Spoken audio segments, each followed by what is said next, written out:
جو بجوڑ کے اندر دہشت گردی کا حملہ ہوا جس میں ابھی پتہ نہیں چل رہا لیکن 40 شہادتیں ہو چکی ہیں اور کہتے ہیں 50 لوگ اس وقت بری طرح زخمی ہیں. تو میں ساری قوم کی طرف سے ان کے گھر والوں کے لیے، ان کی فیملیز کے لیے، بچوں کے لیے، ان کے بڑوں کے لیے، ماں باپ کے لیے جو شہید ہوئے ہیں، ہم سب آپ کے لیے دعا کرتے ہیں کہ اللہ آپ کو ہمت دے، طاقت دے، صبر دے اس مشکل وقت سے گزرنے کا، اور ساری قوم آپ کے ساتھ ہے. جب ساری آپ کی resources, intelligence agencies, security forces, ان کا صرف ایک ہی مقصد ہو کہ ملک کی سب سے بڑی جماعت اس کو کسی نہ کسی طرح ختم کیا جائے، ہر قسم کے ان کے اوپر کیسز کیے جائیں، ان کو جیلوں میں ڈالا جائے، ان کے گھروں کے اوپر حملے کیے جائیں، ان کے رشتہ داروں کا پتہ چلواؤ، ان کی بزنسز بند کرو اور کسی نہ کسی طرح ان کو ختم کرو. جب ایک حکومت کا ساری توجہ ادھر آ جاتی ہے تو وہ کیسے، جو نظر آ رہا ہے کہ دہشت گردی بڑھتی جا رہی ہے، وہ کیسے اس کا مقابلہ کرے گی؟ 636 ایک سال میں پختونخوا میں صرف دہشت گردی کے واقعہ ہوئے ہیں، جس میں پختونخوا کی پولیس کو سب سے زیادہ اس کا نقصان اٹھانا پڑا، اور اس کے علاوہ بلوچستان میں اور وہ جو کنٹونمنٹ پہ جوب میں اٹیک ہوا. تو میری پھر سے درخواست ہے کہ یہ مسئلہ اور بڑھتا جائے گا اگر ابھی پوری طرح توجہ نہ دی اور اپنی پرائرٹیز ٹھیک کریں. یہ جو تحریک انصاف ہے یہ ملک دشمن نہیں ہے. جو ملک کی 70%، 75% عوام جس جماعت کے ساتھ کھڑی ہے وہ ملک سے نہ غداری کر سکتی ہے نہ اس کی دشمن ہے. تو اس کے اوپر پوری توجہ دے کے اور یہاں نظر انداز کرنا کہ جو ایک مسئلہ بڑھتا جا رہا ہے، تو میں سمجھتا ہوں کہ اس سے زیادہ ظلم ملک سے نہیں ہو سکتا. جب 12 لاکھ پاکستان کے پروفیشنلز ملک چھوڑ کے چلے جائیں، یہ پیسے سے زیادہ، یہ جو ہمارا ڈالر باہر نکلا ہے، کیونکہ یہ اپنے ڈالرز بھی لے کے گئے ہوں گے نا، تو جو ڈالرز باہر جا رہے ہیں وہ علیحدہ چیز ہے، لیکن جو برین ڈرین ہوئی ہے، جو آپ کے وہ لوگ جو کہ سب سے زیادہ معاشرے کی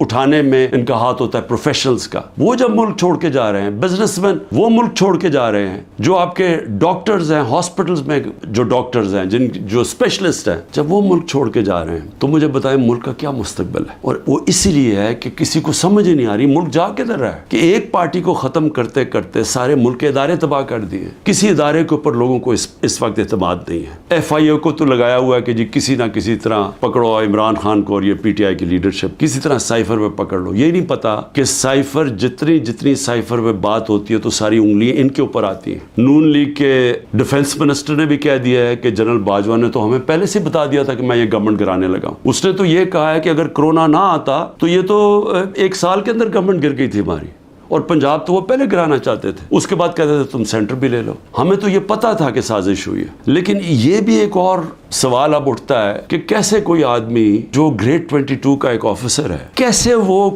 کس فورم پہ فیصلہ کرتا ہے کہ کون سی حکومت رہنی چاہیے، کون سی جانی چاہیے؟ کیا بند کمرے میں اتنا بڑا فیصلہ ہونا چاہیے جس کی اتنی بڑی قیمت قوم ادا کر رہی ہے؟ آج 14 مئی کو پنجاب کے الیکشنز کانسٹیٹیوشن کے مطابق سپریم کورٹ آرڈر کرتا ہے، گورنمنٹ مانتی نہیں ہے. اسی وقت مجھے ویسے افسوس سے کہنا پڑتا ہے کہ سپریم کورٹ کو اس وقت اپنی ریٹ قائم کرنی چاہیے تھی.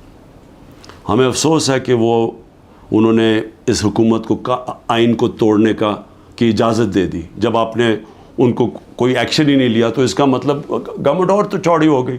اب تو کھل کے کہہ رہی ہے کہ اگر سپریم کورٹ فیصلہ بھی کرتا ہے ملٹری کورٹس پہ ہم مانیں گے نہیں. جو اس حکومت نے کیا ہے عورتوں کے ساتھ جو کیا ہے، پہلے تو یہ چھوڑے نا کہ ہمارا دین کیا کہتا ہے کہ کیسے کیا رویہ ہمارا ہونا چاہیے اسلام میں عورتوں کے ساتھ. اس کے بعد ہمارا جو کلچر ہے، میں بار بار لوگوں کو بتاتا ہوں کہ میں جب پہلی دفعہ باہر گیا پاکستان سے تو میں حیران ہو گیا. اس طرح کی عورتوں کی عزت باہر نہیں ہے، مغربی معاشرے میں نہیں ہے جو کہ ہمارے معاشروں میں ہے.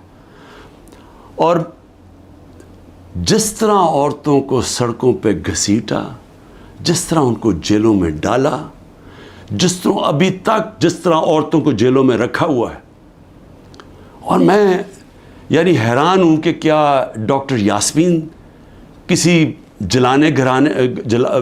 یہ بلڈنگ جلانے میں تھی ملوث؟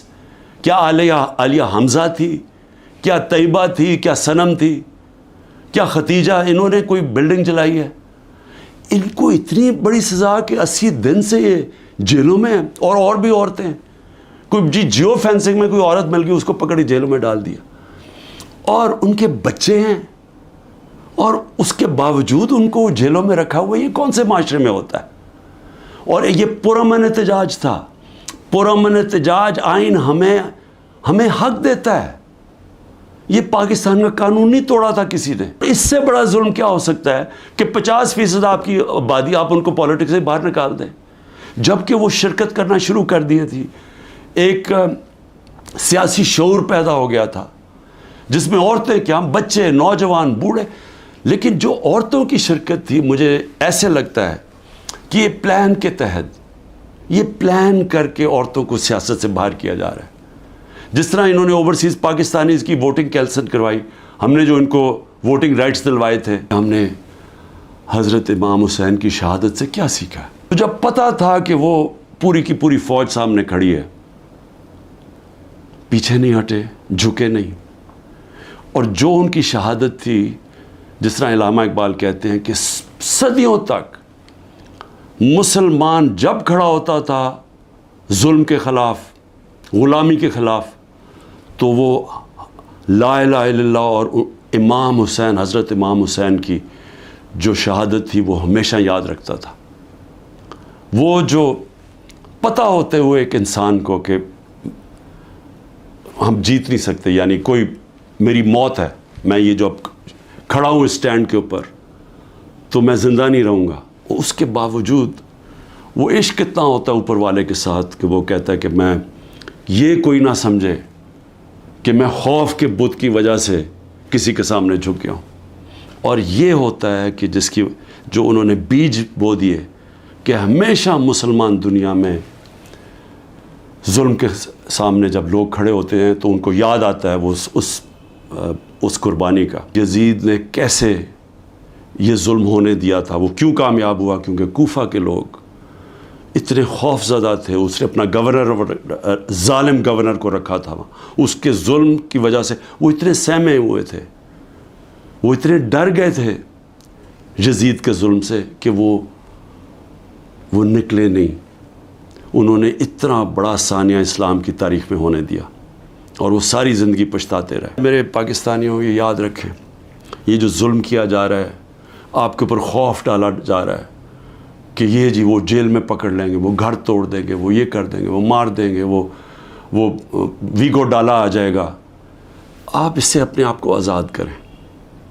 یہ جس وقت آپ نے یہ فیصلہ کیا کہ ہم رائے حق کے اوپر کھڑے ہیں، ہم ظلم کے سامنے نہیں جھکتے، ہم اپنی آزادی لے لیں گے. میرے اوپر 180 سے اوپر کیسز ہیں. میں پچھلے 2 مہینے میں تقریباً 350 مختلف کیسز کے اندر عدالتوں میں جا چکا ہوں.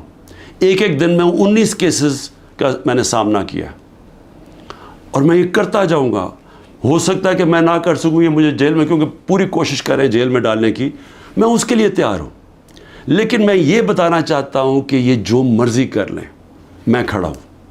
میں کسی صورت یہ ان کے حربوں کی وجہ سے، ان کے ظلم کی وجہ سے میں کسی صورت ان کے سامنے جھکوں گا نہیں. اور میں یہ چاہتا ہوں آپ بھی، ساری قوم فیصلہ کر لے کہ ہم یہ ظالم کے سامنے نہیں جھکیں گے اور انشاءاللہ ہم آزاد ہو جائیں گے.